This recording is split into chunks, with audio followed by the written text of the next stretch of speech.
Tujuan pembelajaran kita kali ini adalah untuk menumbuhkan jiwa kewirausahaan di bidang kerajinan dalam pemanfaatan bahan limbah untuk dijadikan produk yang bernilai estetika. Kali ini saya akan membahas tentang macam-macam limbah dan pemasaran kerajinan berbahan limbah. Jadi limbah itu digolongkan menjadi 3 macam, yaitu berdasarkan wujudnya, berdasarkan sumbernya, dan berdasarkan senyawanya. Limbah berdasarkan wujudnya terbagi menjadi 3 jenis, yaitu limbah gas, limbah cair, dan limbah padat. Contoh limbah gas adalah karbon dioksida yang dihasilkan oleh asap kendaraan, pabrik, asap pembakaran sampah. Kemudian limbah air cair itu adalah air sabun bekas cucian, minyak goreng bekas. Sedangkan yang limbah padat adalah plastik, botol, kertas. Lalu menurut sumbernya terbagi menjadi 4 jenis, yaitu limbah pertanian, limbah industri, limbah pertambangan, dan limbah domestik. Sedangkan menurut senyawanya terbagi menjadi 2 jenis, yaitu limbah organik dan limbah anorganik.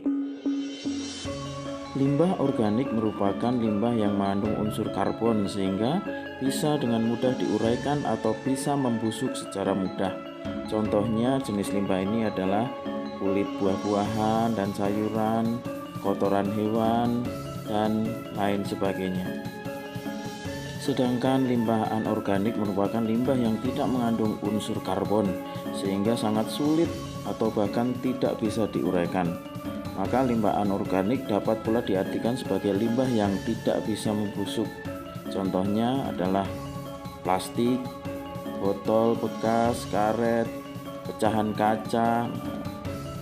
Oleh karena itu limbah anorganik ini harus kita olah ulang atau kita daur ulang supaya tidak menimbulkan hal-hal yang tidak kita inginkan, sehingga kita dapat melestarikan alam dan menjaga bumi tercinta ini. Tindakan tepat terhadap sampah anorganik tersebut yaitu mendaur ulang kembali, mengolah barang yang sudah tidak terpakai itu untuk dijadikan kembali barang atau peralatan yang berdaya guna atau bisa dimanfaatkan kembali. Dalam usaha karya kerajinan ini, 3 hal penting yang perlu kita perhatikan, yaitu penguasaan material limbah. Maksudnya kita harus mengetahui karakter dari masing-masing bahan limbah, sehingga dari sana kita bisa menggunakan kreativitas kita untuk mengolahnya. Kemudian karya kerajinan kita harus memiliki keunggulan atau keunikan bila dibandingkan dengan kerajinan berbahan bukan limbah, dan ini akan memudahkan kita dalam melakukan kegiatan pemasaran produk kita. 2 hal penting yaitu produksi dan pemasaran. Jadi selain kita bisa memproduksi produk karya kerajinan, kita juga mesti memperhatikan pula kegiatan pemasaran produk kita. Nah, kita akan mencoba membahas sedikit tentang pemasaran usaha kerajinan bahan limbah ini. Terdapat 3 elemen penting dari sasaran atau target sebuah promosi, yaitu pembentukan merek, lalu layanan kepada konsumen yang berupa komunikasi dan pemberian informasi, dan menciptakan kesetiaan pelanggan. Lalu apa saja yang bisa kita lakukan dalam mengkomunikasikan produk dan merek usaha yang telah kita buat? Pertama adalah penjualan personal, yaitu bentuk komunikasi yang menggunakan media individu. Penjualan personal ini digunakan jika anggaran promosi yang kita miliki tidak terlalu besar. Kedua adalah iklan, yaitu komunikasi produk melalui media dan tidak dilakukan secara individu.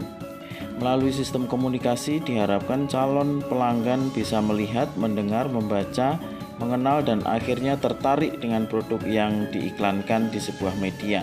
Contohnya spanduk, banner, internet, radio, atau televisi. Berikutnya adalah promosi penjualan, yaitu memasarkan dan mengkomunikasikan pesan produk kepada calon konsumen. Promosi penjualan terdiri dari beragam alat promosi yang dirancang untuk mengetahui kecepatan dan kekuatan rangsangan dan respon pasar terhadap produk kita. Berikutnya adalah publikasi. Ini mencakup pengaturan komunikasi massa di luar iklan dan promosi penjualan. Biasanya publikasi bertujuan untuk meningkatkan penjualan atau memperkuat merek secara tidak langsung dan tidak bersifat menjual.